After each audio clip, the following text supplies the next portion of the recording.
this issue of drug and substance abuse.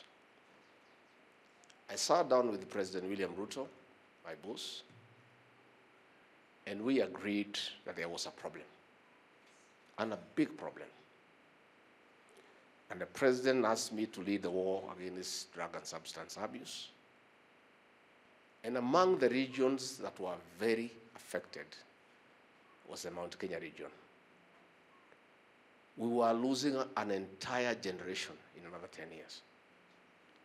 And the president asked me to lead the wall, and the matter went all the way to the cabinet, and we agreed what we must do. And I put together a multi-agency team under my leadership, and we have made substantial progress. And our children are back to work. And we shut down all bars that were selling illicit brews. And people have been very happy. So when I started hearing last week that some people want to interfere with that work, one, I heard that our local member of parliament has directed the security officers in Karatina, purporting on orders from above to reopen our bars. One, a member of parliament cannot instruct security officers. And if the security officers in this region are taking instructions from a member of parliament, we shall discipline them.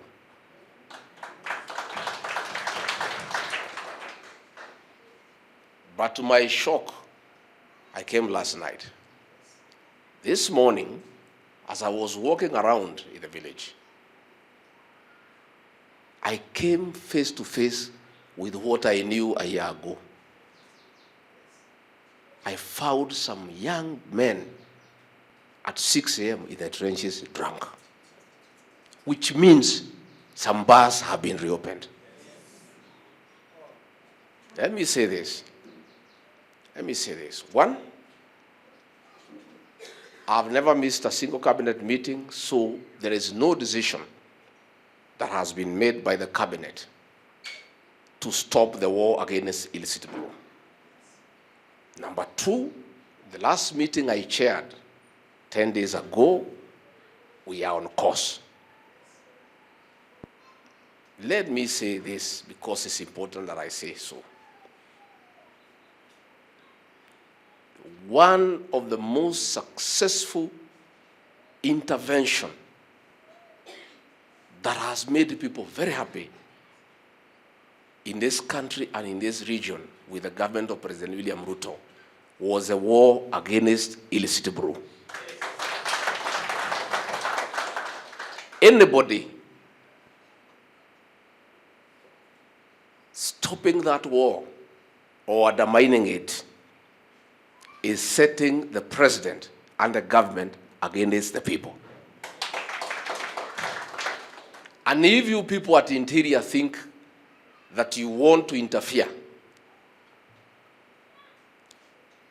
with this very successful program, so that maybe you undermine the deputy president because he's the one who has been leading this war, you are effectively undermining President William Ruto and his administration.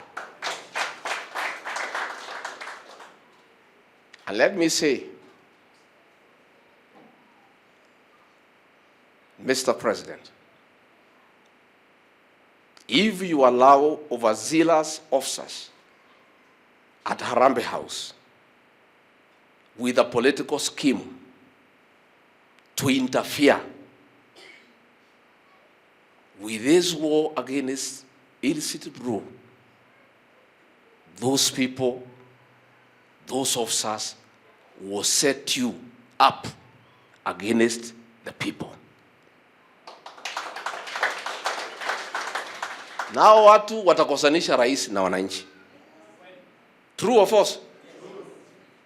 Nyinyi mkifikiria mna siasa mnacheza hapo. Ati kwa sababu hii program Rigathi Gachagua ndio anaongoza, amepata umaarufu, ati mfungue zile vilabu zilikuwa zinauza pombe baya, ndio watoto waanze kukufa. mtakuwa mnamhujumu na kumkosea Rais William Ruto na serikali yake. I want to say and I want to advise nikiwa hapa kanisani.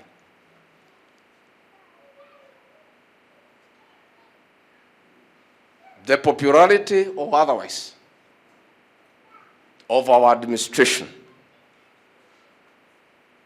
will depend on the interference or non-interference with the war against illicit brews. These people, the women, our children, parents have been very happy with the government kwa sababu watoto wetu walikuwa wanapotea. Nyinyi mkikaa hapo mtumie wabunge ambayo wamepotea njia, ate mfugue vilabu zile zilikuwa zinauza pombe baya ya kuua watoto. Watoto waanze kulala kwa mitaro, watoto waanze kukufa kwa pombe. Mutakuwa mumemkosea rais.